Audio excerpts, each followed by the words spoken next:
Assalamualaikum warahmatullahi wabarakatuh. Bismillahirrahmanirrahim. Alhamdulillahirabbil alamin.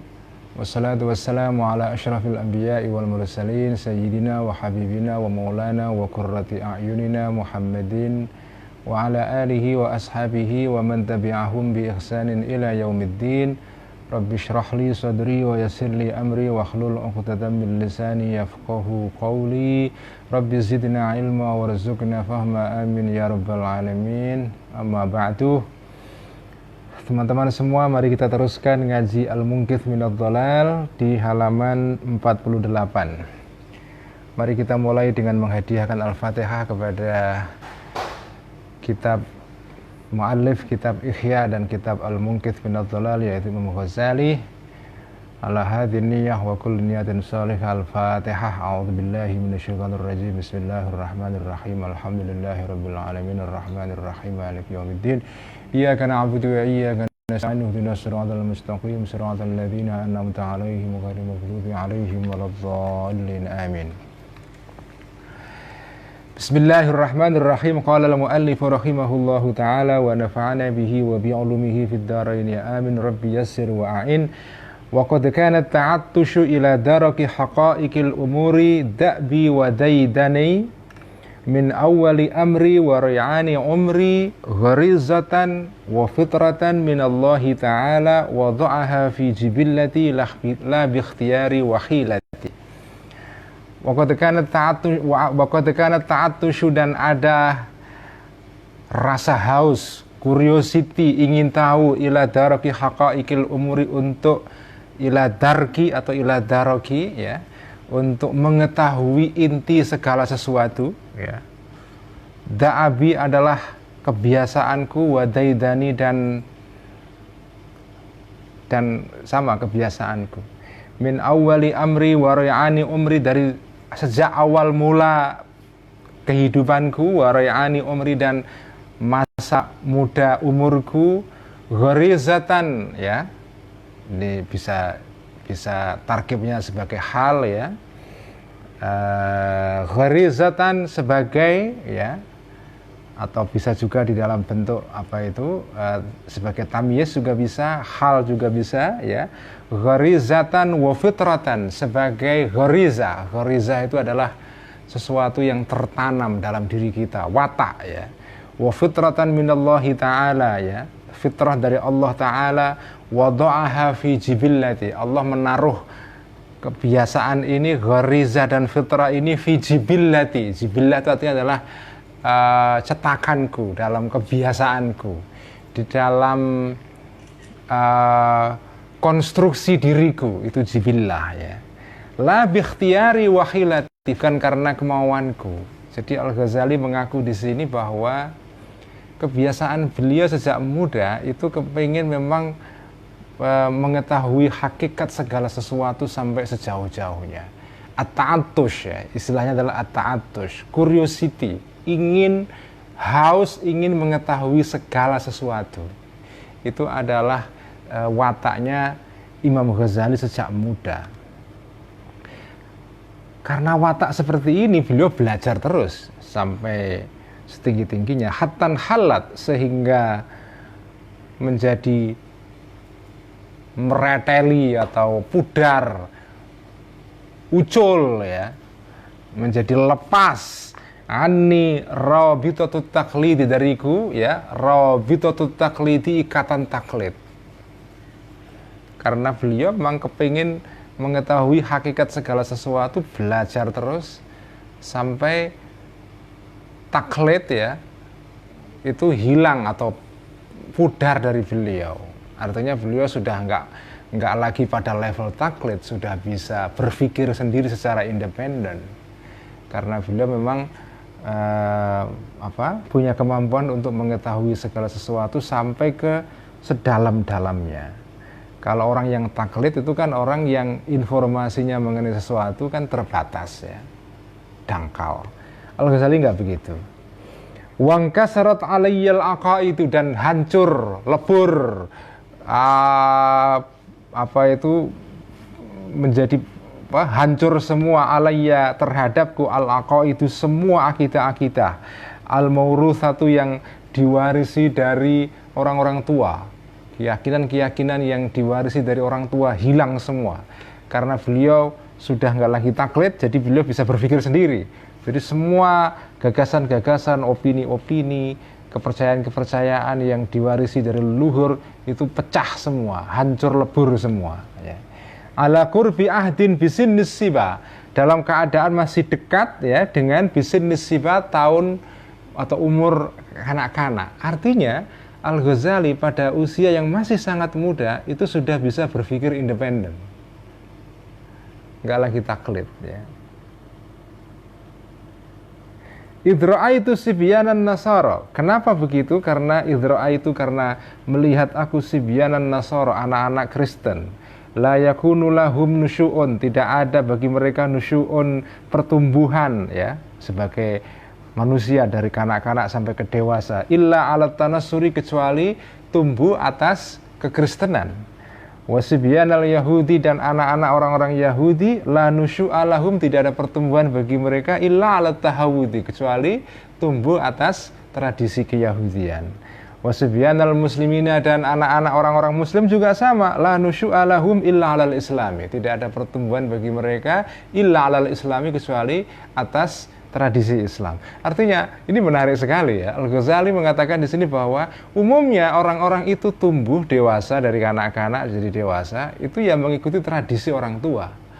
Kalau orang tuanya Kristen ya Kristen, ikut tradisi Kristen.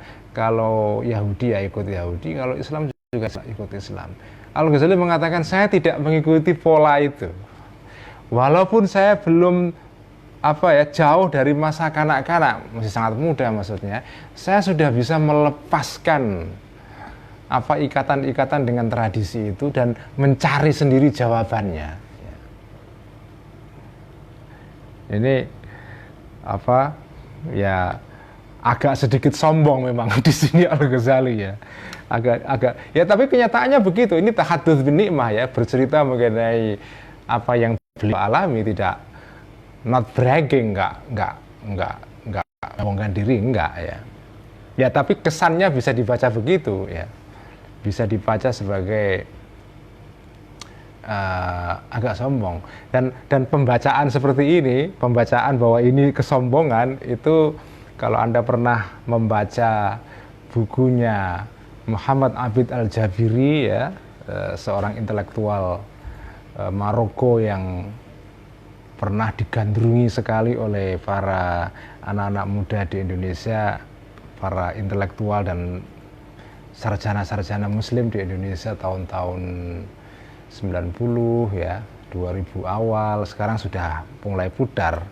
Tapi dulu Al-Jabiri itu pernah menjadi pemikir selebriti dari Maroko yang bukunya banyak dibaca ya.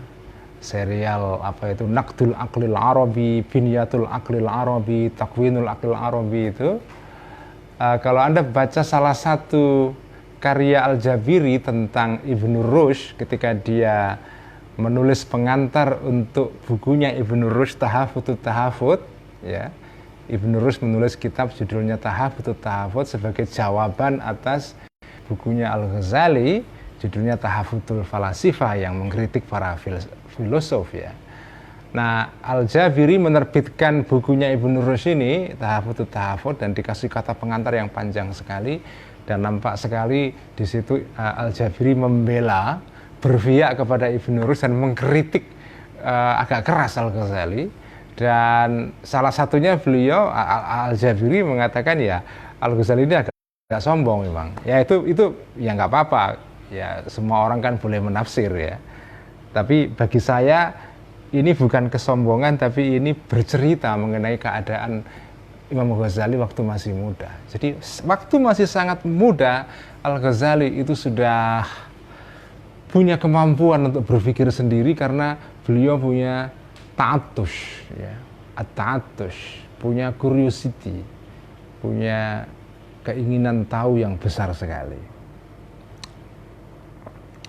Wasami itu dan mendengar aku al-haditha al-marwiyah, hadis yang diriwayatkan an Rasulillah dari Rasulullah sallallahu alaihi wasallam, haitsu qala, sekiranya bersabda kanjeng Nabi, kullu mauludin yuladu 'alal fitrah.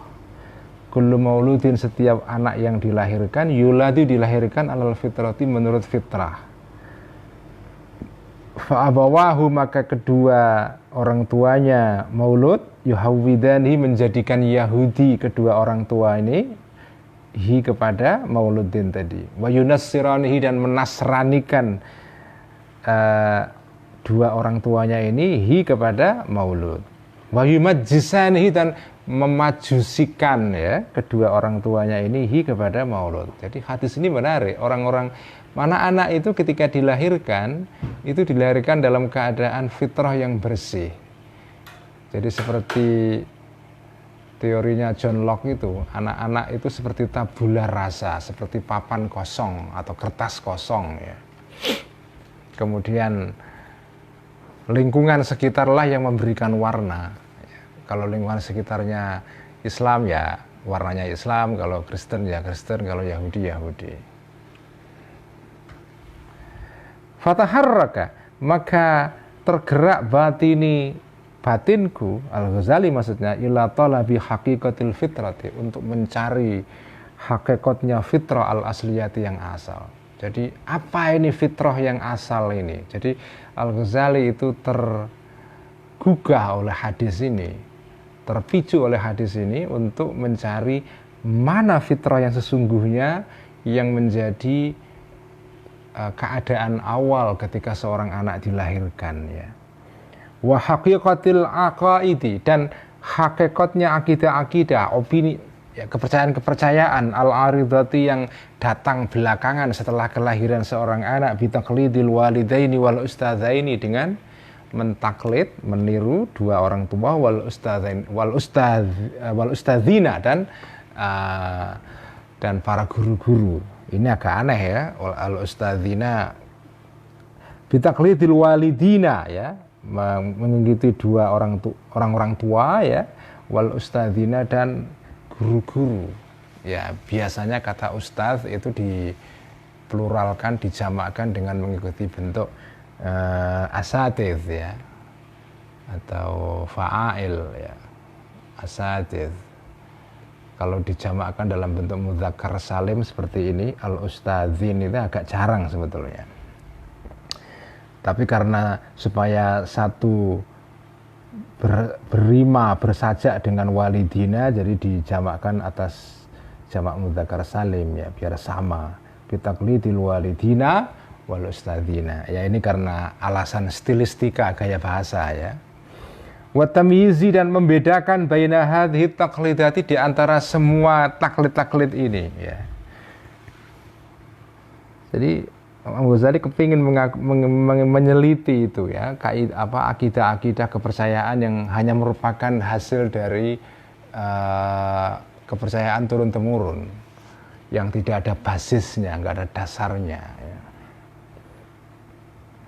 Wa awailuha, dan permulaan dari taklid ini, semua taklid-taklid itu adalah talqinatun, merupakan dikte-dikte ya, sesuatu yang didiktekan oleh leluhur dulu, leluhur yang satu mendiktekan yang leluhur berikutnya, terus sampai ke kita. Jadi awal mula taklid itu talqin, bukan sesuatu yang diperoleh berdasarkan penalaran yang mendalam ya. Inilah Al-Ghazali, orangnya nggak suka ya mengikuti apa yang sudah ada. Jadi ya mengikuti, tapi harus tahu alasannya, harus tahu dalilnya, harus tahu hujahnya itu ya. Wa fi tamyizil haqqi, dan di dalam membedakan antara yang benar minha, dari talqinat atau taklidat ya, anil batili, atau wa fi tamyizil haqqi, dan di dalam membedakan antara yang benar minha, di dalam taklidat, anil batili, dari yang salah, yang batil, ikhtilafatun, ada perbedaan-perbedaan ya. Jadi inilah watak dari Al-Ghazali, selalu kepingin mencari hakikat esensi dari segala sesuatu, hakikatul haqaiq ya. Dan membedakan antara mana tradisi atau warisan-warisan leluhur yang benar dan mana yang tidak benar ya. Itu selalu kepengen diteliti oleh Al-Ghazali. Fakultu, maka mengatakan aku Al-Ghazali fi nafsi, dalam diriku, awalan mula-mula ya. Innama matlubi al-ilmu bihaqaiqil umuri. Innama matlubi, sesungguhnya apa yang aku cari ya, ketika saya belajar, ketika saya menjalani proses mencari itu. Nah, itu yang aku cari mula-mula apa dulu? Yang aku cari adalah al-ilmu, mengetahui bihaqaiqil umuri, dengan hakikat segala sesuatu. Ini kata kunci ya, haqaiqul umur, inti dari segala sesuatu.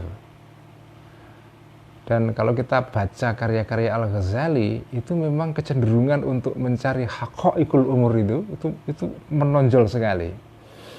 Beliau menulis misalnya satu kitab yang terkenal sekali, Jawahirul Quran ya. Jawahirul Quran, mutiara-mutiara Al-Quran. Di dalam kitab itu beliau mengatakan antara lain bahwa maksudnya saya Al-Ghazali ya, ketika membaca Quran, memahami Quran, saya itu seperti orang yang menceburkan diri ke lautan, ingin mencari mutiara. Dan saya untuk mencari mutiaranya Quran itu siap untuk berlayar sampai ke tengah lautan yang paling jauh. Saya bukan orang yang cemen, yang hanya berani masuk ke lautan di pinggir pantai saja, yang hanya nyari lokan, nyari kerang atau apa yang. Jadi orang yang ingin mencari mutiara di lautan kok hanya bermain di sekitar pantai saja, ya nggak akan dapat apa-apa. Kalau dia mau mencari mutiara ya harus terjun sampai ke tengah lautan, harus naik perahu sampai kapal sampai ke tengah dan masuk ke dalam menyelam ya. Itulah Al-Ghazali. Jadi di dalam meneliti apapun beliau tidak terima, tidak bisa hanya di pinggiran saja, hanya tipis-tipis kalau baca sekarang itu ya, hanya tipis-tipis ya. Dia harus sampai ke intinya sesuatu, haqaiqul umur ya.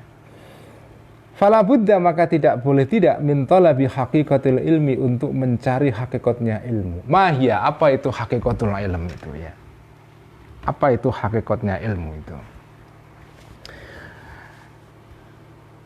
Ini pertanyaan filosofis ya. Apa itu hakikat ilmu itu apa? Zaman pernah nggak bertanya kayak begitu itu? Nah, ini pertanyaan Al-Ghazali. Waktu masih muda pun beliau bertanya, apa itu hakikat? Jadi ketika kita mengatakan saya tahu, maksudnya apa tahu itu? Kita pernah nggak berhenti sejenak gitu bertanya, ketika kita mengatakan atau punya perasaan ya, punya pikiran, saya tahu. Nah, tahu itu apa? Ya, tindakan tahu itu ya, itu apa sesungguhnya tahu itu? Al-ilm ya. Al-ilmu itu artinya adalah saya tahu sesuatu ya. Maksudnya apa tahu sesuatu itu? Itu diteliti itu. Jadi kan kebiasaan orang ya, kebiasaan kita sebagai manusia sehari-hari ya. Manusia Bekasi yang biasa sehari-hari itu ya. Itu kan ya kita menjalani segala hal setiap hari itu ya kita jalani saja, nggak pernah kita pikirkan ya. Ketika kita misalnya mengatakan tahu, itu maksudnya apa tahu itu? Ketika saya misalnya melakukan sesuatu misalnya, kita nggak pernah memikirkan tindakan kita itu secara sungguh-sungguh. Nah, kalau orang yang punya tatus ya, punya kuriositas, ingin tahu yang mendalam, rasa haus yang sangat dalam seperti Al-Ghazali, itu nggak bisa membiarkan sesuatu dilakukan tanpa dipikirkan. Dipikirkan haqiqatul amrnya. Ya, itu kata kuncinya, haqiqatul amr. Ya, meskipun nggak semua orang siap begini sih ya. Orang yang bisa begini ya hanya orang-orang khusus ya. Kalau orang biasa nggak bisa. Ya lagian kalau kita memikirkan segala sesuatu, kapan nyari duitnya kan? Kapan ke kantor, kapan ngajar, kapan nyari nafkah, dan ya banyak orang-orang yang disibukkan oleh hal-hal duniawi sehari-hari. Hanya orang-orang tertentu yang bisa berdiri di atas kebutuhan-kebutuhan duniawi ini ya. Fadhahara, maka tampaklah li bagiku Al-Ghazali annal ilmal yaqiniyah, sesungguhnya ilmu yang yakin, ilmu yang betul-betul kuat basisnya ya, yang yakin betul, yang tidak ada keraguan di sana. Huwallazi, adalah sesuatu yang kasyifu fihil ma'lumu, yang kasyifu, yang tersingkap fihi, di dalam alladzi al-ma'lumu, sesuatu yang diketahui. Inkisyafan, secara apa itu, keterbukaan, ketersingkapan, la yabqa, yang tidak ada, ma'ahu, bersama inkisyaf ini, raibun, keraguan-raguan ya. Wala yuqarinuhu, dan tidak menyertai hu, kepada inkisyaf, imkanul ghalati, kemungkinan salah, wal wahmi, dan waham. Waham itu ya sangkaan yang lemah ya. Wala yattasi'u, dan tidak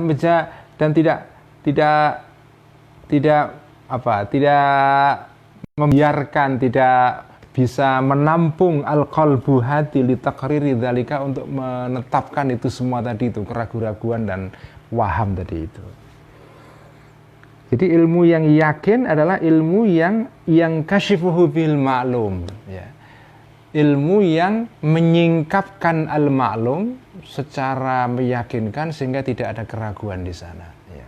Karena setiap ilmu, jadi begini teorinya ya. Ketika kita tahu al-ilmu itu, kita tahu itu kan, kalau kita tahu mengandaikan kita tahu sesuatu. Kan tidak ada tahu itu tok, itu kan nggak bisa. Tahu itu bersifat relasional ya. Jadi ketika kita bilang tahu apa? Ada ta'alluqnya. Jadi istilahnya ahli kalam atau teologi dalam Islam, setiap pengetahuan itu ada ta'alluqnya. Ada sesuatu yang diketahui. Setiap kemampuan itu juga ada ta'alluqnya. Mampu apa? Nah, kemampuan itu mengandaikan adanya kemampuan untuk melakukan sesuatu. Pengetahuan itu juga mengandaikan pengetahuan tentang sesuatu. Itu namanya ta'alluq atau relasi ya. Nah, pengetahuan al-ilmu itu mengandaikan adanya al-ma'lum ya. Kemampuan al-qudrah itu mengandaikan adanya al-maqdur, sesuatu yang dimampui ya. Ya samalah. Makan mengandaikan ada yang dimakan. Minum mengandaikan ada yang diminum. Jadi segala tindakan itu relasional. Ya. Kita berjalan ya, berjalan kepada sesuatu menuju tujuan ya. Tidak ada tindakan itu yang diem, nggak ada hubungannya dengan yang lain. Ada ta'alluqnya ya. Kita duduk di atas apa? Nah, itu kan. Jadi tahu apa, mampu apa.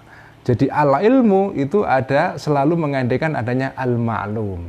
Nah, ilmu yang yakin, yang tidak ada keraguan adalah ilmu yang di situ al-ma'lum itu tersingkap kepada kita dengan cara yang inkisyaf, yang tidak ada keraguan di situ. Misalnya, ya banyak lah. Misalnya kita tahu bahwa Kampung Rambutan itu ya tempatnya atau lokasinya ya di daerah mana itu ya, di daerah itu yang kita tahu itu, kita nggak ada ragu sama sekali. Kampung Rambutan itu di Kampung Rambutan itu di daerah mana itu, di daerah dekat Pasar Rebo itu ya, di situ itu kita tahu betul, yakin, tidak ada keraguan-raguan ya. Itu namanya ilmu yaqini. Jadi ketika Al-Ghazali dalam proses mencari apa itu ilmu yang kokoh, yang yakin itu. Nah, hakikatul umur itu ya, hakikat segala sesuatu, hakikat ilmu yaitu pertama ini proses ya. Al-Ghazali pertama berpikir, ilmu yang yakin adalah ilmu yang di situ tersingkap al-ma'lum, tersingkap kepada saya secara meyakinkan, gak ada keraguan. Dalil amanu ya. sebaliknya keamanan aman itu maksudnya aman ya aman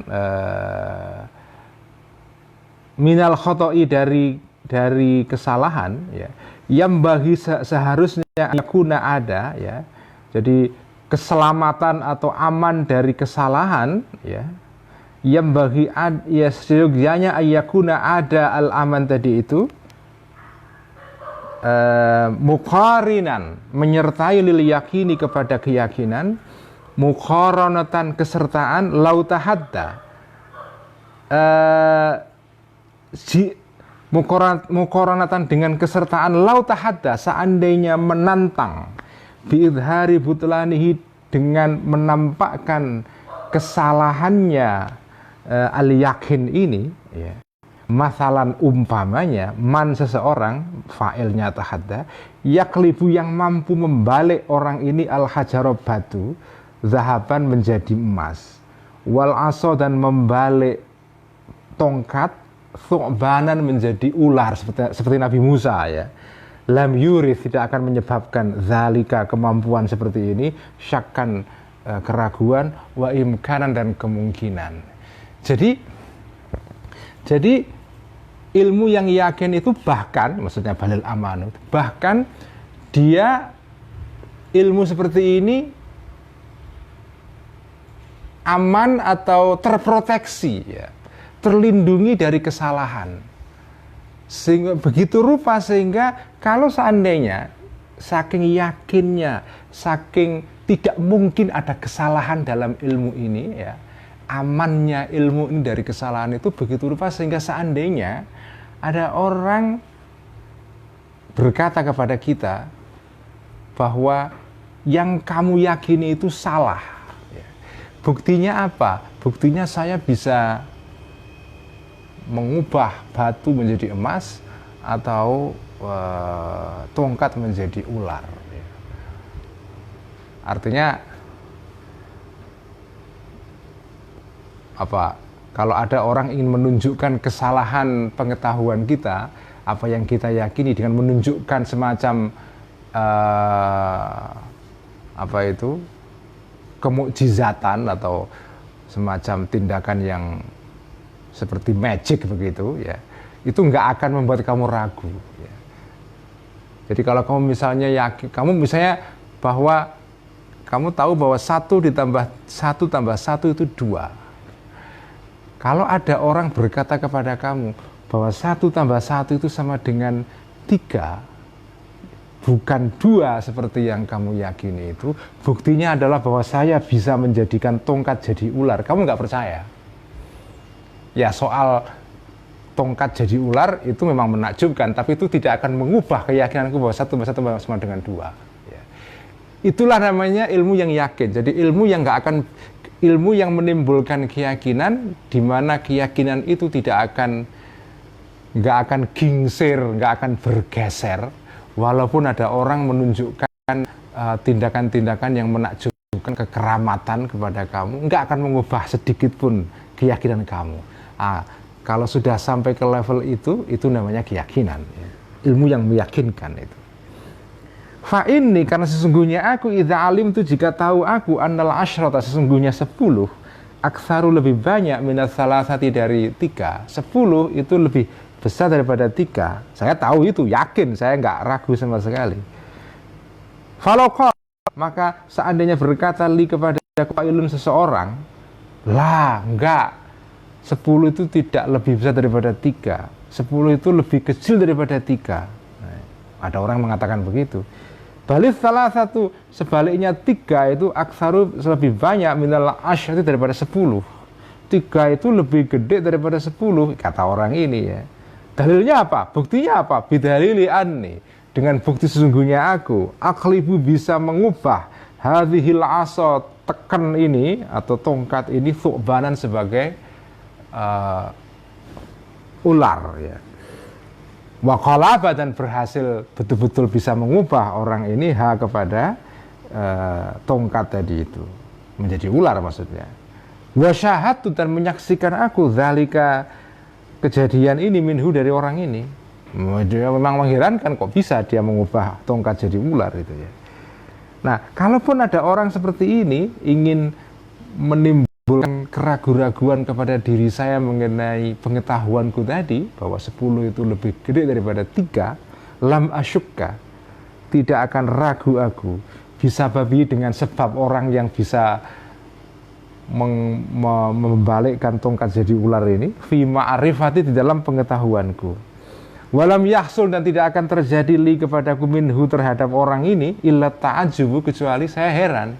Ya saya hanya heran saja, tapi keyakinanku tentang 10 lebih gede daripada tidak berubah. Itulah namanya ilmu yakini itu ya.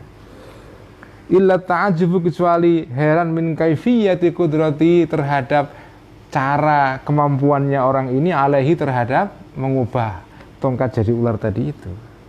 Fa'amma syakku, adapun keraguan-raguan, fima, dalam sesuatu, alim tu, yang mengetahui aku kepada fala, maka tidak. Kalau soal ragu terhadap pengetahuan tadi itu, enggak. Saya enggak akan berubah keyakinan saya bahwa 10 itu lebih besar daripada 3, walaupun ada orang membuktikan, menyalahkan saya dengan bukti bisa mengubah tongkat jadi ular ya. Ini sebetulnya pertanyaan-pertanyaan yang disebut dengan epistemologi ya. Ini namanya epistemologi itu ya ini ya. Jadi epistemologi itu satu cabang pengetahuan ya, yang berbicara mengenai bagaimana kita bisa mengetahui sesuatu, dari mana sumbernya, melalui cara apa, metodenya bagaimana, itu namanya epistemologi. Epistemologi itu adalah satu cabang yang berbicara mengenai bagaimana kita bisa tahu sesuatu. Itu namanya epistemologi. Nah, yang dibahas oleh Al-Ghazali di sini ini adalah teori mengenai epistemologi. Jadi epistemologi itu ya salah satu temanya yang mengenai ini. Apa itu ilmu? Ya. Bagaimana kita bisa yakin bahwa ilmu kita ini benar, tidak ada keraguan. Nah, ini contohnya ya. Ya tentu banyak sekali tema-tema yang dibahas dalam epistemologi. Kalau sampean mau tahu epistemologi Al-Ghazali ya, itu ditulis secara panjang lebar di dalam kitab Ihya di jilid pertama tentang Kitabul Ilm. Ya, itu di situ ada pembahasan yang panjang lebar mendalam mengenai epistemologi, teori pengetahuan menurut Imam Ghazali ya. Nah, tapi di sini beliau berbicara mengenai epistemologi berdasarkan pengalaman beliau ya. Summa alimtu, kemudian tahu aku, anna kullama, sesungguhnya setiap sesuatu, la a'lamu, yang tidak bisa mengetahui aku kepada ma ini, ala hadzal wajhi, dengan cara seperti ini.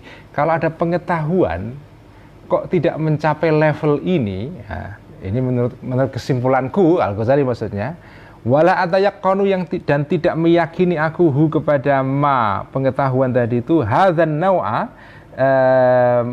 seperti jenis ini, minal yakini, dari keyakinan ya. Fahuwa, maka ilmu semacam itu la ilmun, adalah ilmu la thiqata, yang tidak ada kepercayaan bihi, terhadap ilmu ini. Kalau kamu punya pengetahuan itu tidak menimbulkan keyakinan sampai ke level ini. Apa level ini itu? Level kalaupun ada orang membuktikan bahwa kamu salah dengan menunjukkan keajaiban, menunjukkan kemampuan berbuat magic seperti itu, kamu gak akan ragu sama sekali. Walaupun kamu dibayar sekian juta, sekian miliar, ya mungkin diterima uangnya, tapi pendapat saya mengenai ini gak berubah. Nah, itu namanya ilmu yang yakin itu. Nah, kalau ilmu belum sampai ke level ini, maka ilmu seperti itu la thiqata bihi, tidak bisa dipegang, gak reliable ya. Nah, ilmu semacam ini itu tidak banyak.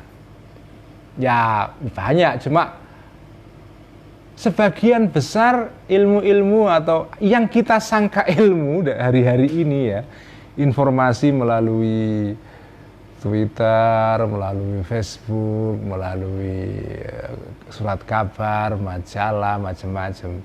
Itu kan kebanyakan bukan ilmu yang sampai tingkat ini, ya kan? Kita dengar informasi mengenai apa gitu. Betul begitu enggak? Pasti nggak nyampe ke level ini. Ya.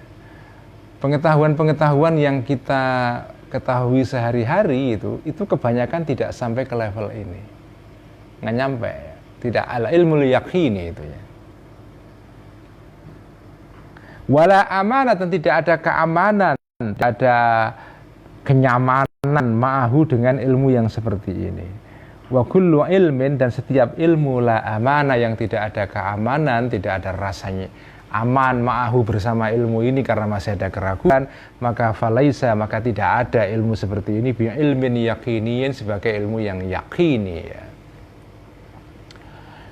Makanya di dalam tradisi epistemologi Islam itu, teori mengenai pengetahuan dalam Islam itu, yang disebut dengan ilmu itu bertingkat-tingkat ya. Ada namanya ilmu itu yang paling tinggi ya. Kemudian di bawah itu ada namanya zon, sangkaan. Yang disebut dengan zon itu adalah ada dua kemungkinan ya. Misalnya ada satu informasi ya 70% mungkin benar, 10% atau 30% salah. Nah, kalau 70% itu namanya zon karena di atas 50 ya. Tapi kalau di bawah 50% keakuratannya, maka itu namanya waham ya. Kalau 50-50 namanya syak, namanya ragu-ragu. Kalau di bawah 50% namanya wahmun, namanya waham. Waham itu ya spekulasi ya, spekulasi. Jadi itu dibagi-bagi ya. Ilmu paling tinggi, di bawahnya zon, di bawahnya lagi syak, di bawahnya lagi waham ya. Nanti juga ada lain lagi, argumentasi itu juga dibagi-bagi ya. Jadi argumentasi yang paling tinggi namanya burhan. Jadi burhan itu artinya adalah argumen yang kokoh sekali ya, yang akan menghasilkan ilmu. Jadi ilmu itu adalah alatnya untuk membuktikan kebenarannya, itu namanya burhan ya. Burhan itu adalah biasa diterjemahkan sebagai demonstrasi ya. Nah, ada ilmu yang dibuktikan bukan dengan jalan burhan, tapi melalui jalan namanya jadal, debat. Ilmu yang dihasilkan dari debat kayak di Twitter itu tidak akan sampai kepada ilmu itu. Jadal itu ya, namanya jadal itu dialektik ya. Itu umumnya tidak akan sampai kepada ilmu. Ya, sangkaan aja, karena setiap pendapat dalam perdebatan bisa disangkal dengan opini yang lain ya. Misalnya ya contohnya yang paling aktual sekarang ini adalah dalam masalah COVID-19 ini ya. Ada yang berpendapat bahwa lockdown total itu akan bisa mengatasi penyebaran COVID. Ada yang mengatakan ya memang bisa, tapi nanti bagaimana keadaan masyarakat, apakah itu tidak menimbulkan kesengsaraan bagi banyak orang. Jadi ada opini tandingan yang mengatakan lockdown itu tidak masuk akal karena alasan begini. Jadi apakah lockdown itu benar efektif atau tidak, itu kebenarannya itu nggak akan sampai kepada al-ilmul yaqini. Paling jauh ya zon, ya menurut estimasi orang yang mendukung lockdown itu bisa mencapai tujuan. Yang tidak setuju ya dia punya argumentasi yang lain, punya zon yang lain, tapi itu bukan ala ilmu yaqini ya. Jadi inilah kesimpulan Al-Ghazali setelah mencari sana ke sini dan sampai kepada kesimpulan ilmu yang yakin seperti ini ya. Itu pertama. Sekarang al-qaulu fi madakhilis safsatati wa jahdil ulumi.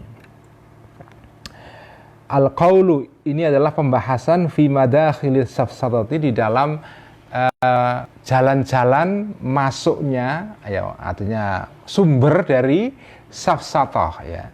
Wa jahdil ulumi, dan mengingkari ilmu. Safsatah itu artinya adalah dari kata Sufistoiyun atau Sufistoi ya. Jadi ini sejarahnya sebetulnya terkait dengan satu kejadian dulu di Yunani ya.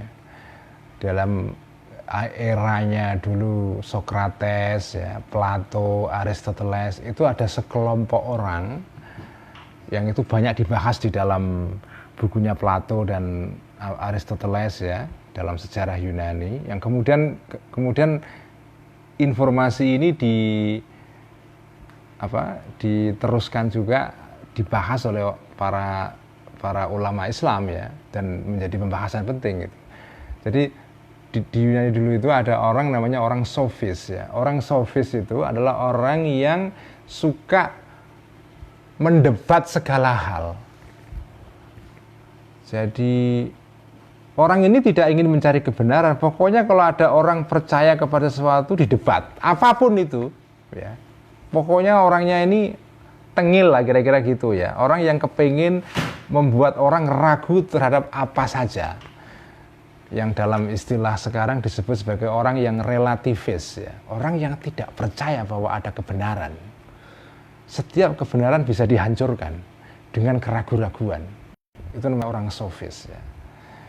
Nah, di dalam perkembangan epistemologi atau perkembangan teori mengenai pengetahuan, safsatoh atau sophistry ya, tindakan membuat orang ragu-ragu terhadap pengetahuan, itu ancaman. Itu kayak pengganggu keamanan itu ya. Orang seperti ini itu bermasalah.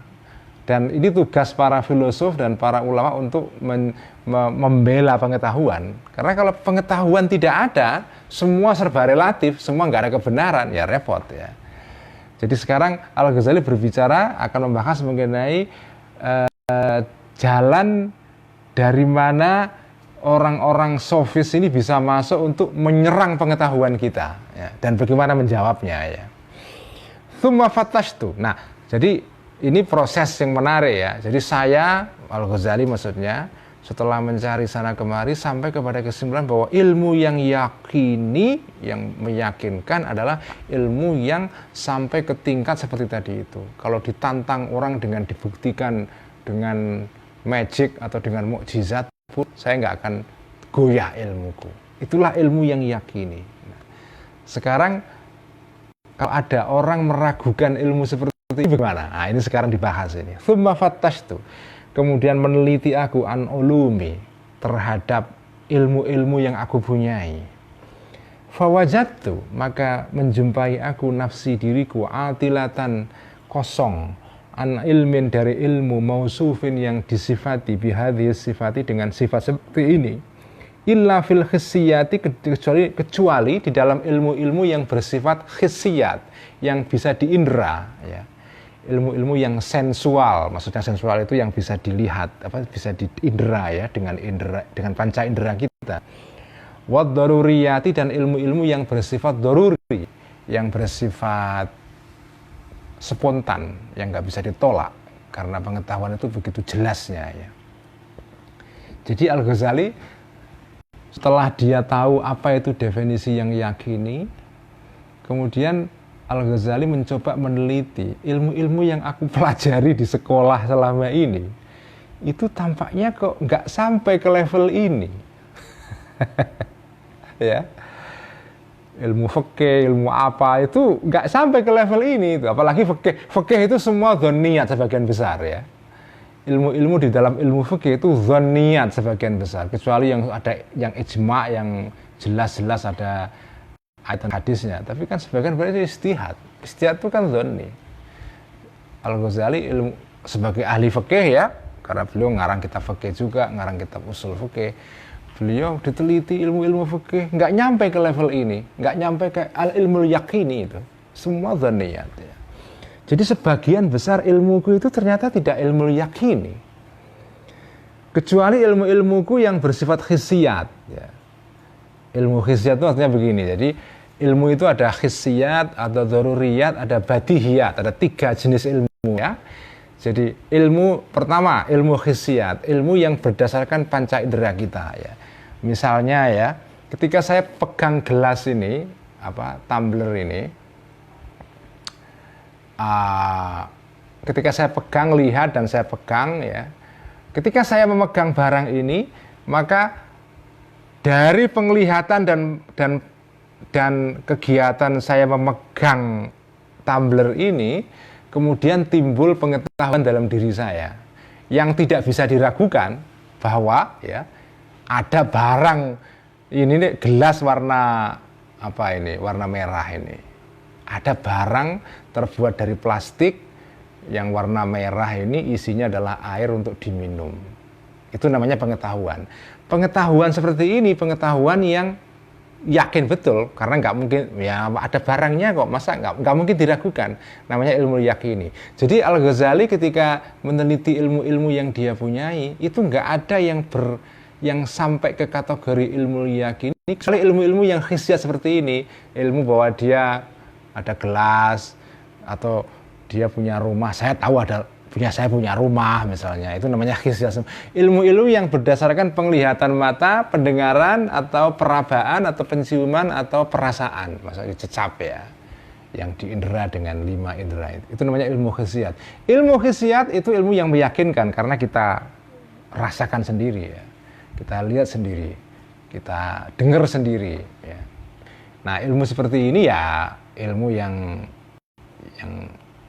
ilmu yang berdasarkan data empiris, jadi nggak mungkin diragukan ya. Ilmu yang kedua adalah ilmu namanya daruriyat. Ilmu daruriyat adalah ya ilmu yang kita peroleh berdasarkan pengetahuan yang spontan ya. Ya misalnya ya tadi itu ya, ketika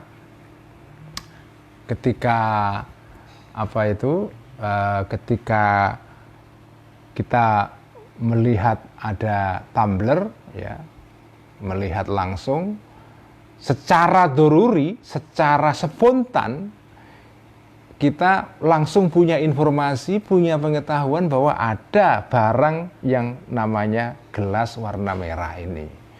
Itu namanya doruri. Tanpa kita berpikir apapun, itu langsung ada ilmu seperti itu.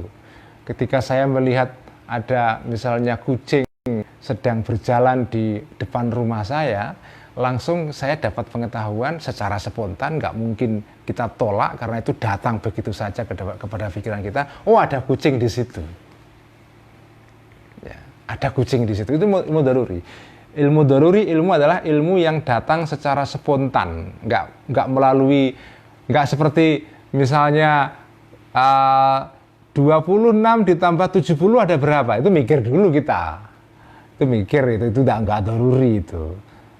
125 ditambah 360 itu ada berapa? Itu enggak daruri. Itu perlu mikir itu. Nah, itu namanya ilmu yang disebut dengan ilmu yang muktasab ya, yang harus dicari dengan usaha. Nah, ada ilmu yang namanya badihiyat, ilmu yang bersifat aksiomatik ya. Yang secara nalar itu memang terbukti kebenarannya, nggak mungkin salah. Ya tadi itu termasuk contohnya badihiyat adalah ilmu yang berdasarkan hukum nalar, hukum logika ya. Bahwa 10 itu lebih gede daripada 3. Itu namanya badihiyat. Nggak mungkin salah. Bahwa 3 ditambah 3 itu pasti 6, nggak mungkin yang lain ya. Nggak mungkin yang lain, itu namanya hukum nalar itu namanya badihiyat. Nah, Al-Ghazali ketika meneliti ilmu-ilmu yang dia punyai, nggak ada yang ilmu yang meyakinkan kecuali yang kategorinya khisyat atau badihiyat atau daruriyat itu ya. Selebihnya ilmu-ilmu yang tidak meyakinkan. Fakultu, maka berkata aku, al-ana, sekarang ba'da husulil ya'si, setelah terjadinya keputusasaan ya, maksudnya putus asa tidak mampu mencapai ilmu yang yakini dalam banyak hal kecuali di dalam hal yang sangat terbatas, yaitu hal-hal yang bersifat khissiyat dan daruriyat ya. La matma'a, tidak ada harapan fil iktibasi untuk memperoleh ya lil muskilati, kepada fil iktibasi di dalam memperoleh cahaya ya, atau titik terang dari kata kobasun, artinya adalah lilin atau oncor atau apa ya penerangan ya, lil muskilati untuk menerangi muskilah ya, illa minal jaliyati kecuali dari ilmu-ilmu yang sangat jelas, yang dengan sendirinya benar ya, ilmu yang jaliyat yang nggak ada keraguan-raguan, yaitu apa? Wahia al jaliyat adalah al khisiyatu, ilmu-ilmu yang bersifat indera tadi itu, inderaan, wad daruriyatu, dan ilmu-ilmu yang daruriyat ya. Fala buddha, maka tidak mungkin tidak min ihkamiha, untuk memperkokoh ya, ilmu yang jaliyat ini awalan pertama-tama. Li'atabayyana, supaya meyakini aku ya, supaya memverifikasi aku, anna thiqati, sesungguhnya rasa percayaku, bil mahsusati, kepada barang-barang yang diindera, wa amani, dan keamananku, minal ghalati, tidak dari kesalahan, fid daruriyati, di dalam ilmu-ilmu yang bersifat daruriyat ya. Ahwa, apakah keamananku tadi itu min jinsi amani, termasuk satu jenis dengan amanku, alladzi kana, yang ada aman ini, min qablu, dari waktu sebelumnya, fit taqlidati, di dalam masalah-masalah yang bersifat taklid, mengikut kepada opini orang sebelumnya ya. Wa min jinsi amani aktsaril khalqi, dan atau dari jenis amannya sebagian orang, fin nazariyati, di dalam hal-hal yang bersifat nazari, bersifat penalaran ya. Am huwa, ataukah keamanan seperti ini amanun, keamanan muhaqqaqun, yang pasti, la ghaura, tidak ada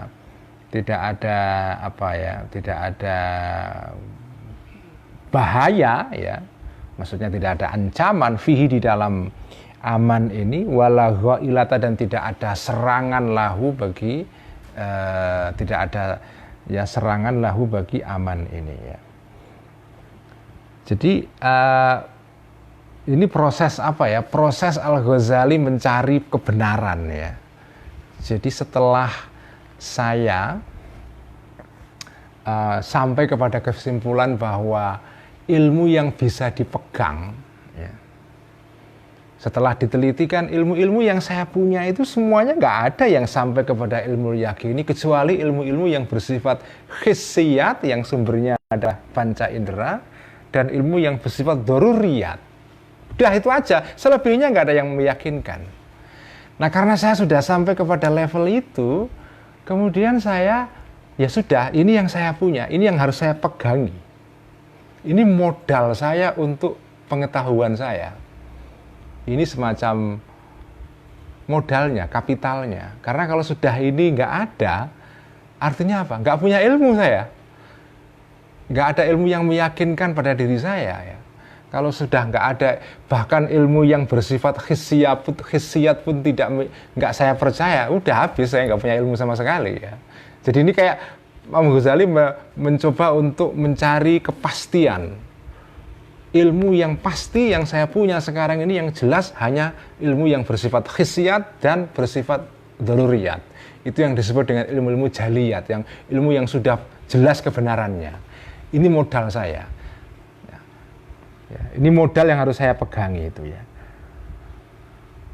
Saya harus memperkokoh ini supaya tidak kehilangan pegangan, supaya saya tidak dihantam oleh keraguan-raguan itu ya. Kenapa saya harus memegangi ini? Supaya ya saya bisa yakin betul bahwa ini rasa percaya saya kepada ilmu-ilmu yang bersifat hissiyat dan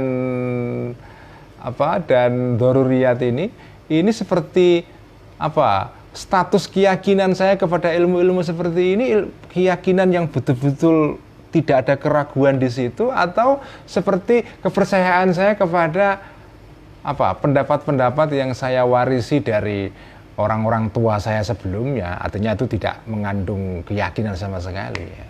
Saya harus memastikan dulu, ini saya percaya kepada ilmu-ilmu ini, percaya betul, tidak ada keraguan, atau percaya saya hanya percaya seperti taklid saja. Saya harus pastikan betul, karena kalau tidak saya pastikan betul, saya bisa kehilangan pegangan itu. Nah, karena itu fa'aqbaltu, maka kemudian memfokuskan diri aku, menuju aku bijidin dengan cara yang sungguh-sungguh, balighin, yang sesungguhnya ya. Fa'aqbaltu, maka menghadap aku, menuju aku ya, pergi aku, maksudnya sekarang saya meniatkan diri, ata'ammalu ya, dengan sungguh-sungguh, bijidin balighin, ata'ammalu, memikirkan aku, merefleksikan aku, fil mahsusati, di dalam hal-hal yang bersifat indrawi, yang bisa diindra, wad daruriyati, dan ilmu-ilmu yang bersifat daruri, tadi itu yang spontan, tidak ilmu yang tidak membutuhkan pikiran untuk bisa kita ketahui ya. Wa anduru, dan melihat aku, memikirkan aku, hal yumkinu, apakah mungkin nih kepadaku an asyakkika, untuk meragukan aku, nafsi, diriku, fiha, di dalam ilmu-ilmu yang bersifat mahsusat dan daruriyat ini. Jadi Al-Ghazali kemudian setelah dia yakin betul bahwa ilmu yang hissiyat dan daruriyat itu ilmu yang kokoh, sekarang beliau mencoba meneliti kembali, apakah betul ilmu yang hissiyat, yang daruriyat itu juga kokoh. Ini namanya proses proses mencari kebenaran. Jadi segala hal itu diragukan ya. Makanya ada yang mengatakan Al-Ghazali di dalam Al-Munqidh Minadh Dhalal itu mirip seperti, atau bukan ya, mirip seperti René Descartes ya, seorang filosof Prancis yang dianggap sebagai pemula lahirnya metode ilmiah modern ya, René Descartes itu ya, yang juga mengalami proses serupa, jadi meragukan segala hal. Apakah betul ketika saya melihat gelas ini saya yakin betul di gelas ini ya, jadi Al-Ghazali itu dalam proses pencarian kebenaran itu sampai seradikal itu, sampai hal-hal yang dilihat pun itu diuji. Betul nggak ketika saya melihat sesuatu itu, yang saya lihat itu ya betul-betul barang itu ada. Ini proses, namanya proses pencarian kebenaran yang membuat beliau mempertanyakan segala hal itu ya. Cukup sekian ya untuk ngaji Al-Munqidh Minadh Dhalal, karena ini bersambung terus ya, kalau dibaca nanti ya nggak habis-habis ya. Kita teruskan besok ya. Sekarang kita ganti ngaji Ihya.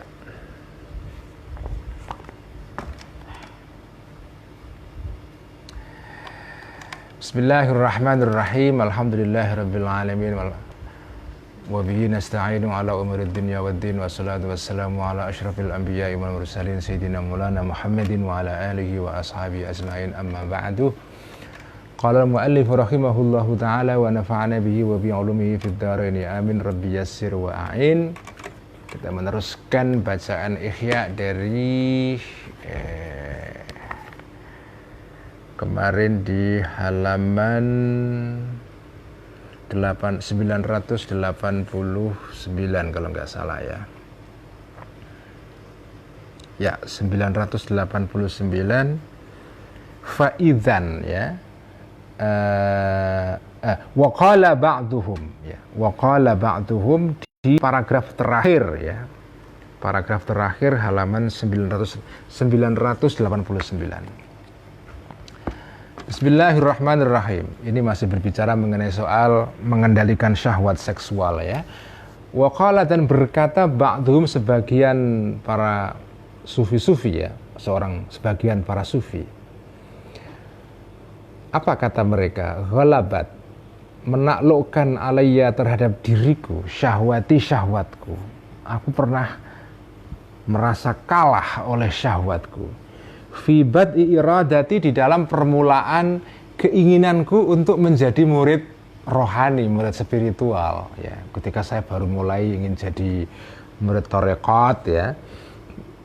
Saya kalahkan oleh syahwatku ya. Bima dikalahkan dengan sesuatu lam utik, yang tidak kuasa aku untuk mengendalikan. Fa'aktsartu, maka memperbanyak aku ad-dajija untuk protes ya, atau ya itu bikin keributan, protes ilallahi kepada Allah Ta'ala. Kenapa saya kok nggak bisa mengendalikan syahwat saya ini itu ya. Jadi galau ya, protes kepada Gusti Allah itu ya. Itu maksudnya faktor ad-dajija. Fara'aitu, maka melihat aku syakhson, seseorang, fil manami, dalam keadaan tidur ya. Dan saya mimpi, pada saat mimpi itu saya melihat seseorang. Faqala, maka berkata orang ini, malaka, apakah laka bagimu? Kamu lagi kenapa kok galau seperti itu? Fasyakautu, maka mengadukan aku ilahi kepada orang ini mengenai apa yang saya alami ini. Saya sedang galau karena punya syahwat seksual yang nggak bisa dikendalikan. Suka pada seseorang ya, yang saya nggak bisa melepaskan pikiranku dari orang ini sehingga mengganggu proses belajar saya, kira-kira gitu. Faqala, maka berkata orang ini, taqaddam ilayya, taqaddam, maka majulah engkau ilayya kepadaku, coba kamu kesini. Fataqaddamtu, maka maju aku ilahi kepada orang ini. Fawado'a, maka meletakkan orang ini yadahu, tangannya orang ini, ala sadri, di atas dadaku.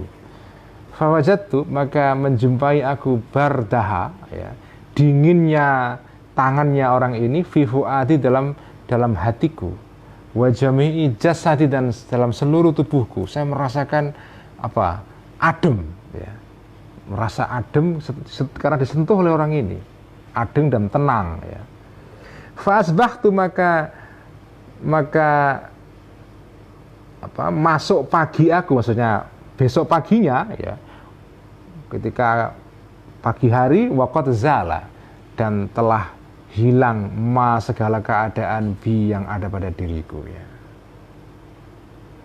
Setelah besok pagi bangun, semua kegalauan karena syahwat itu hilang semua karena disentuh oleh tadi itu. Ya mungkin ini malaikat ya, atau ya malaikat mungkin ya.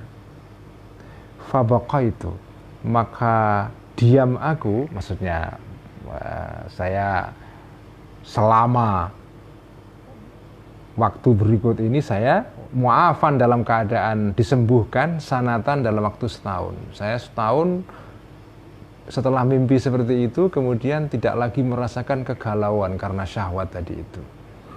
Tsumma awada, kemudian kembali ni kepadaku zalika, kegalauan tadi itu ya, syahwat tadi itu. Setelah setahun balik lagi itu, hasrat-hasrat, fantasi-fantasi seksual yang membuat dia jadi galau, balik lagi. Fa'aktsartu, maka memperbanyak aku al-istighatsata, untuk minta tolong kepada Allah maksudnya. Faja'a, maka datanglah ni kepadaku syakhsun, seseorang yang sudah pernah datang sebelumnya, fil manami, kepada dalam waktu tidur. Faqala, maka berkata syakhsun ini li kepadaku. Dia berkata, atuhibbu an yadhhaba ma tajidu wa adriba unuqaka. Atuhibbu, apakah suka engkau, an yadhhaba, untuk hilang, ma, sesuatu, mana tadi, tajidu, yang menjumpai engkau dalam dirimu ya. Kamu mau kegalauan kamu hilang, tapi harganya wa adriba, dan memukul aku unuqaka, leher kamu. Tapi syaratnya kamu tak potong leher kamu supaya kamu hilang seluruh kegalauan kamu. Tapi ini mimpi ya. Qultu, maka berkata aku, na'am, ya enggak apa-apa. Silahkan pukul leherku, potong ya. Faqala, maka berkata orang ini, mudda raqabataka, mudda, ulurkanlah raqabataka, lehermu. Famadattuha, maka mengulurkan aku kepada leherku. Fajarrat, orang tadi ini, saifan, pedang, menurin, dari cahaya. Kemudian dia mengambil, menghunus pedang yang berupa cahaya. Fadaraba, maka memukulkan orang ini bihi, dengan pedang tadi, unuki, terhadap leherku. Saya dipotong, ditebas leher saya dengan pedang yang dari cahaya itu. Fa asbahtu, maka masuk waktu pagi aku, waqad zala, dan telah hilang ma kegalauan bi yang ada pada diriku. Besok paginya saya bangun tidur, tenang hati saya. Fabaqa itu, maka tinggal aku mu'afan dalam keadaan sembuh sanatan selama setahun. Tsumma awada, kemudian kembali ni kepadaku zalika tadi itu, syahwat tadi itu, kegalauan tadi itu. Aw asyaddu, atau bahkan lebih kuat ya, minhu daripada zalik. Bahkan yang berikut ini, kegalauan ini lebih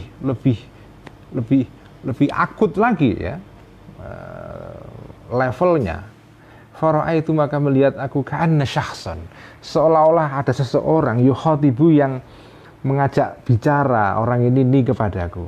Fima, di antara sesuatu, baina jambi, di antara apa itu, sisiku, maksudnya apa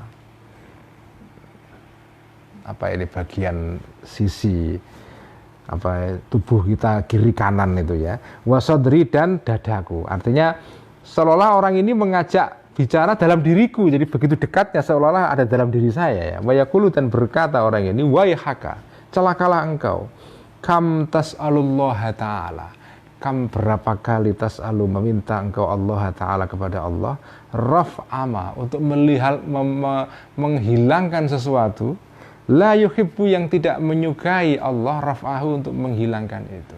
Kamu ini meminta sesuatu yang Allah sendiri nggak menghendaki sesuatu itu ada. Apa itu maksudnya? Kamu nggak mungkin menghilangkan hasrat seksual, itu bagian dari kondisi alamiah pada manusia.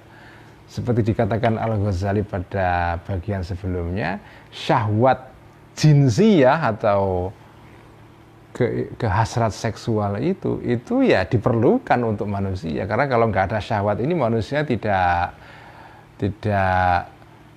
beranak pinak, tidak tanasul ya.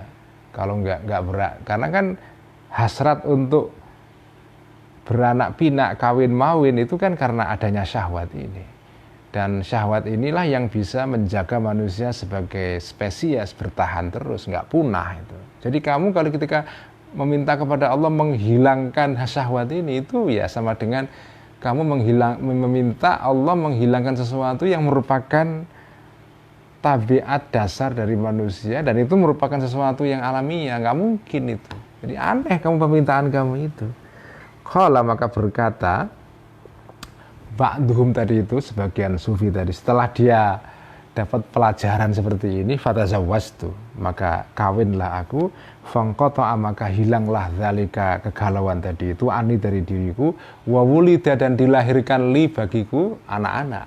Aku punya anak dan hilang semua. Artinya ya ini menunjukkan bahwa ya kalau kamu tidak bisa mengendalikan syahwat seksual kamu dalam masa belajar dan tidak ada jalan lain kecuali harus nikah, ya monggo, nggak apa-apa ya nikah. Tapi kembali kepada kaidah dasar yang disampaikan Al-Ghazali pada bagian awal kitab mengenai pengendalian syahwat seksual ini, bahwa ya kalau kamu bisa mengendalikan, sebaiknya tidak nikah sampai kamu selesai dengan urusan belajar kamu untuk menjadi murid rohani ini ya, atau menjadi murid tarekat ya, sampai tuntas baru kamu nikah.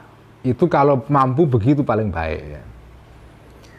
Nah sekarang kalau nggak bisa, terpaksa harus nikah, nah ini harus ada protokol yang harus diikuti. Nah ini protokol ala ihya. Kalau orang sudah nikah, orang belajar kok terpaksa nikah, nah, ini protokolnya. Wa mahmahtaja, dan setiap saat butuh ya, dan ketika butuh maksudnya al-muridu, seorang murid, ilan nikahi, kepada nikah, falayam bagi, maka tidak seyogianya an yatruka, untuk meninggalkan murid ini, syartol iradati, syarat iradah, syarat untuk menata niat maksudnya ya.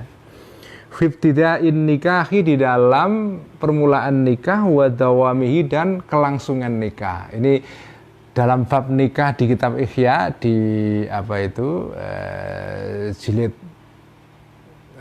kedua ya, Itu diterangkan di sana bahwa kalau orang nikah itu harus ada syarat nikah yang bersifat rohani, bukan syarat nikah yang biasa ya. Kalau yang biasa kan ya syaratnya ada mahar, ada segala macam. Tapi ini syarat yang bersifat rohani. Apa itu? Yaitu al-iradah, menata hati sebelum kamu menikah. Ya, itu namanya syaratul iradah. Ya. Ketika seorang murid tidak tahan terhadap hawa nafsunya, terpaksa nikah, dia tidak boleh mengabaikan ini. Harus ingat, sebelum nikah ada namanya al-iradah, syaratul iradah. Tata dulu niatnya. Baik syarat menata niat di awal maupun di tengah-tengah. Ya. Nah, kalau menata niat di awal itu apa maksudnya? Amma fibtidaihi, adapun menata iradah fibtidai di dalam permulaan nikah, maka fabin niyati, maka dengan cara niat al hasanati yang baik. Karena niat itu penting sekali ya. Saudara-saudara, menata niat sebelum kita mengerjakan sesuatu itu secara spiritual dan rohani itu besar sekali perannya. Karena menata niat itu seperti contoh sederhananya adalah ketika kita pergi, sekarang sih nggak mungkin lagi karena karantina ya. Tapi pada saat normal kemarin, ketika kita pergi ke toko, ke mall biasanya, supermarket ya. Kalau dari rumah, dari rumah kita tidak punya list daftar belanjaan yang sudah jelas itu. Itu kalau kita pergi ke toko itu derawasi, itu mengkhawatirkan itu. Kita karena nggak punya catatan, nggak punya checklist, kita ketika datang ke toko dengan keadaan seperti itu akan jelas. Begitu tertarik, ambil, akhirnya kebobolan kita, dompet kita bocor, ya kan?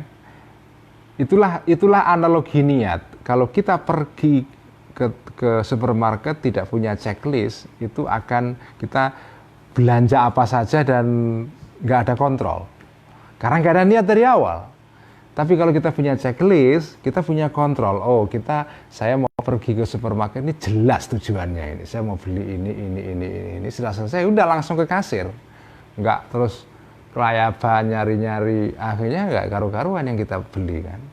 Sebagian besar ya saya kira kalau umumnya sih orang punya checklist sih ya, adalah ketika saya pergi ke toko ya saya mau beli ini. Adapun di tengah-tengah beli kok kemudian mata jelalatan, kemudian kepingin beli yang lainnya, ya itu namanya syahwat.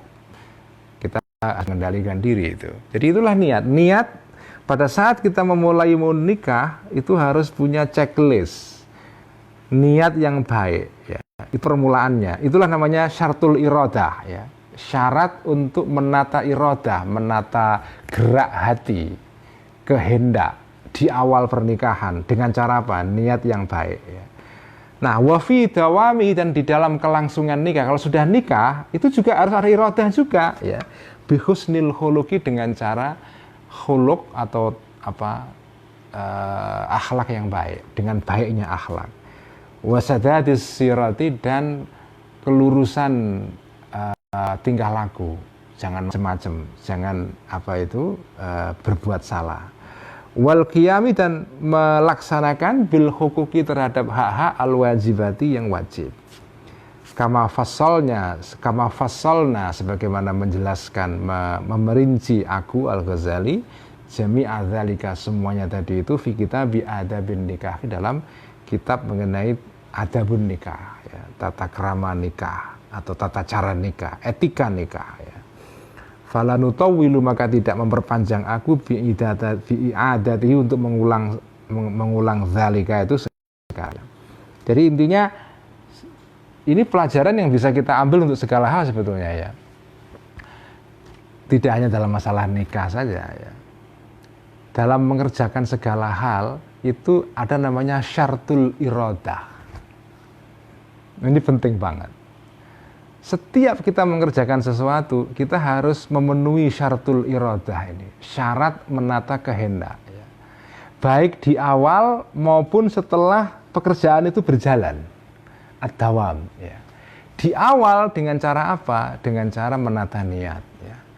Setelah perjalanan, setelah tindakan, setelah pekerjaan itu kita lakukan, iradah juga harus dijaga dengan cara apa? Konsistensi, menjaga supaya pekerjaan itu on track, tidak belera-belere, tidak kesana kemari, fokus itu. Jadi di awal niat yang baik, setelah berjalan kita harus menjaga supaya kita tidak mengalami distraksi. Kalau kita sudah bisa memenuhi syaratul iradah ini kunci kesuksesan untuk melakukan segala hal. Tidak hanya nikah saja. Nikah apalagi, ya. Jadi ada syarat. Jadi syaratul iradah itu syarat yang penting untuk keberhasilan kita mengerjakan apa saja. Baik syaratul iradah di step awal sebelum mulai start pekerjaan maupun syaratul iradah di tengah-tengah pekerjaan. Kalau itu kita lakukan insya Allah sukses, ya. Wa amaratu sidqi iradati, dan tanda-tanda kejujuran iradah atau kehendaknya murid, ya, murid ini an yankiha. Nah, ini penting sekali. An yankiha, untuk menikahi seorang murid ini fakiratan, perempuan yang fakir, mutadayyinatan, yang beragama. Wala yatluba, dan tidak mencari murid ini al-ghaniyata, kepada perempuan yang kaya.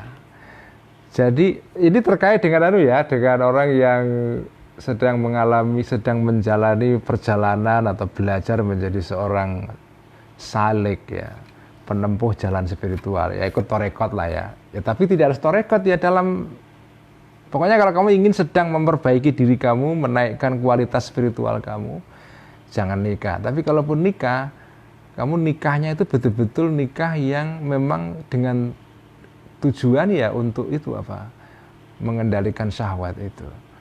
Nah, kalau kamu betul-betul nikahnya itu bukan karena macam-macam, murni karena supaya syahwat kamu tidak bergejolak, selesai di situ saja, maka ujiannya adalah kamu harus menikahi perempuan yang fakir tapi orang yang soleh. Karena kalau kamu menikahi perempuan kaya, kamu mencari, kalaupun dapat kaya ya alhamdulillah, tapi kalau mencari dari awal sengaja, saya ingin menikah mencari yang kaya, berarti sebetulnya tujuan kamu tidak hanya nikah saja.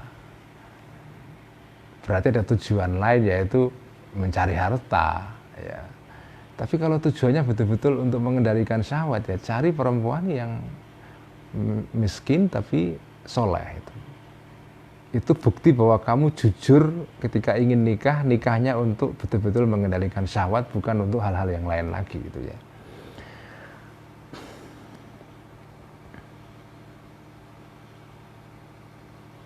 Qala, berkata ba'dhum, sebagian para mutasawwifin, ahli tasawuf, ya. Ini sebagian ada yang mengatakan seperti ini. Ini terkait dengan masalah nikah tadi itu. Man tazawwaja ghaniyatan. Man, barang siapa tazawwaja, menikahi orang ini, ghaniyatan, kepada perempuan yang kaya. Orang kalau mencari perempuan kaya, maka kana, akan ada lahu bagi orang ini, minha, dari perempuan kaya ini, khamsu khisalin, 4 perkara. Dia akan dapat 5 perkara, bukan 4, 5 perkara. 5 perkara, ya. 1 perkara aja sudah repot, apalagi 5 perkara ini, kan. Pertama, mughalatus sodaqi. Pertama, mahalnya mahar. Udah pasti kalau kamu mau cari perempuan kaya, ya maharnya mahal. Wa taswifuz zafafi, dan menunda walimah atau pestanya, ya, zafaf, ya, pesta untuk nikah, ya, karena mahal, harus disiapkan dulu, ya, butuh mengumpulkan dana, budget, macam-macam. Nggak segera zafaf itu namanya kalau di dalam masyarakat Arab dulu, ya, orang yang nikah itu biasanya dia belum bisa berhubungan dengan istrinya, namanya konsumasi ya, sebelum orang ini melakukan walimah zafaf, walimah nikah ya, yang biasanya berlangsung tergantung, ada yang 3 hari, ada yang seminggu segala macam ya. Ya kalau orang yang tidak punya uang untuk mendanai walimah yang seperti itu, kan nggak segera zafaf, nggak segera berhubungan badan dengan istrinya. Akhirnya apa? Karena menunggu dulu ada pestanya, karena sebelum pesta berlangsung nggak mungkin zafaf, nggak mungkin konsumasi berhubungan badan itu ya. Itu tradisi Arab begitu ya. Wa fautul khidmati, dan hilangnya khidmah. Perempuan kaya nggak mungkin kamu ya, ini andainya perempuan sebagai pihak yang mengerjakan pekerjaan dapur ya. Nah, ya sekarang sudah berubah. Sudah mulai seimbang laki-laki perempuan, tapi ini dalam masyarakat tradisional kan laki perempuan itu yang mengerjakan tugas untuk khidmah, melayani, mengerjakan pekerjaan dapur itu. Nah kalau perempuannya kaya, nggak mungkin kamu minta untuk mengerjakan pekerjaan dapur, kamu harus menyediakan pembantu. Kalau nggak punya uang untuk menggaji pembantu ya repot ya. Wa kathratun nafaqati, dan banyaknya nafkah, pasti sudah dengan sendirinya itu. Wa idza arah ini yang menarik. Wa idza arada, dan jika menghendaki orang ini tolaqaha untuk mentalak ya, perempuan yang kaya ini, lam yakdir, nggak kuasa orang ini. Kenapa? Karena khawatir min dhahabi maliha, dari terhadap hilangnya hartanya perempuan ini ya. Kamu kan tujuannya nikah sama orang kaya, kamu mau mentalak gak berani, nanti hilang hartanya itu kan. Kamu nggak mendapatkan kekayaan lagi, nggak ada mertua yang kaya itu. Wal fakiru, dan wal fakiratu, dan perempuan yang fakir ya, bi khilafi dzalika, sebaliknya. Hal yang sama juga berlaku untuk laki-laki juga. Kamu meskipun konteksnya beda ya, sama saja. Jadi intinya adalah menikahi pasangan yang kaya itu risikonya banyak. Untuk seorang murid torekoh ya, sebaiknya menghindari itu ya.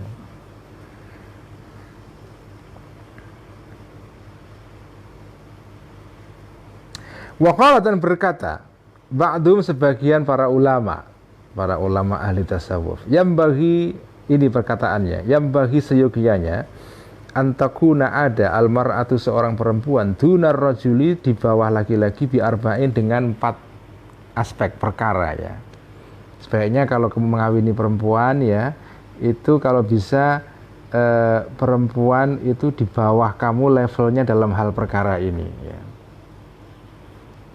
Wa illa, dan jika tidak, artinya perempuan ini lebih tinggi daripada kamu, maka istahqarat, maka akan menganggap remeh ya perempuan ini kepada rajul, kepada laki-laki itu. Pertama, bisini, secara umur ya, sebaiknya umurnya di bawah kamu ya. Ini berdasarkan pengalaman saja ya, yang terjadi di masyarakat sampai sekarang ya seperti ini sampai sekarang ya. Meskipun sudah ada upaya untuk mengkoreksi pandangan-pandangan seperti ini, tapi kenyataannya seperti ini. Orang ketika nikah cenderung untuk mencari pasangan perempuan ya, yang secara umur lebih di bawahnya.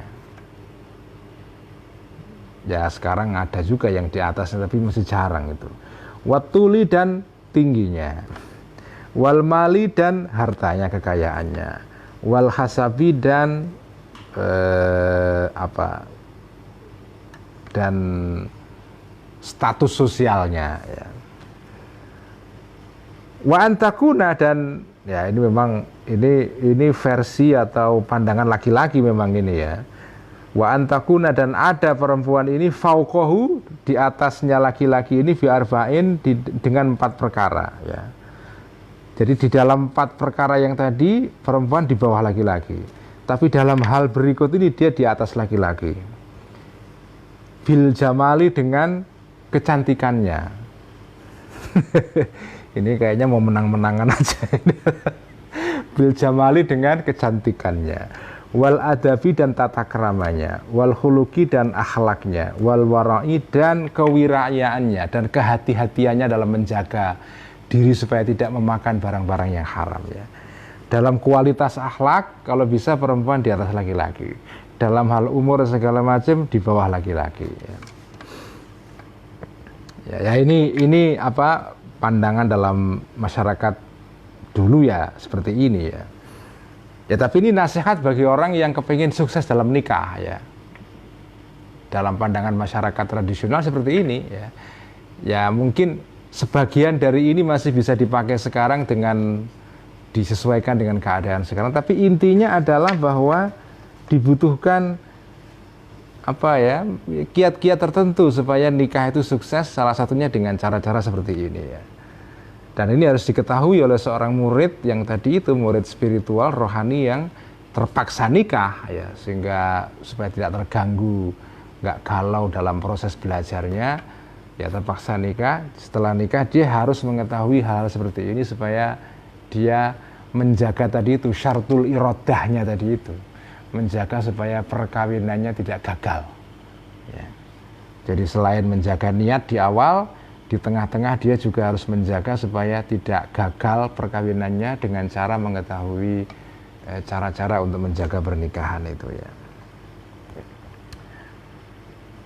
Wa alamatu sidqil iradati, dan tanda-tanda kejujuran iradah, kamu jujur bener-bener kepingin nikah beneran, fi dawami nikah, di dalam kelangsungan nikah, iradah kamu itu betul-betul kokoh, jujur betul kalau ingin nikah, itu tandanya adalah al-khuluqu, adalah akhlak ya. Pokoknya kalau akhlak di dalam pernikahan itu baik, itu akan menjadi tanda bahwa itu akan dawam, akan menjadi langgeng begitu. Jadi meskipun ada iradah di awal, yaitu niat yang benar, tapi kalau di dalam perjalanan tidak ada akhlak, ya sama saja nggak akan ngefek, nggak akan berpengaruh. Analoginya sama dengan beginilah, saat orang ingin membangun gedung, sebagus apapun rencana gedung itu dibangun dan berhasil dibangun, kalau nggak dirawat gedung itu, ya rusak walaupun rancangan gedung itu bagus ya. Nah, merawat gedung itulah namanya akhlak itu ya. Jadi walaupun niatnya dari awal bagus, tapi kalau nggak ada usaha untuk merawatnya, ya sama saja, nggak akan bertahan lama itu. Sekian ngaji Ihya malam ini, semoga kita mendapatkan berkah dari Ihya, dan mari kita tutup dengan membaca sholawat tibbil qulub. Allahumma ala sayyidina Muhammadin tibbil qulubi wa dawaiha wa afiyatil abdani wa shifaiha wa nuril absari wa diyaiha wa ala alihi wa sahbihi wa sallim. Allahumma salli ala sayyidina Muhammadin tibbil qulubi wa dawaiha wa afiyatil abdani wa shifaiha wa nuril absari wa diyaiha wa ala alihi wa sahbihi wa sallim. Allahumma salli ala sayyidina Muhammadin tibbil qulubi wa dawaiha wa afiyatil abdani wa shifaiha wa nuril absari wa diyaiha wa ala alihi wa sahbihi wa sallim. Sekian, terima kasih. Wassalamualaikum warahmatullahi wabarakatuh.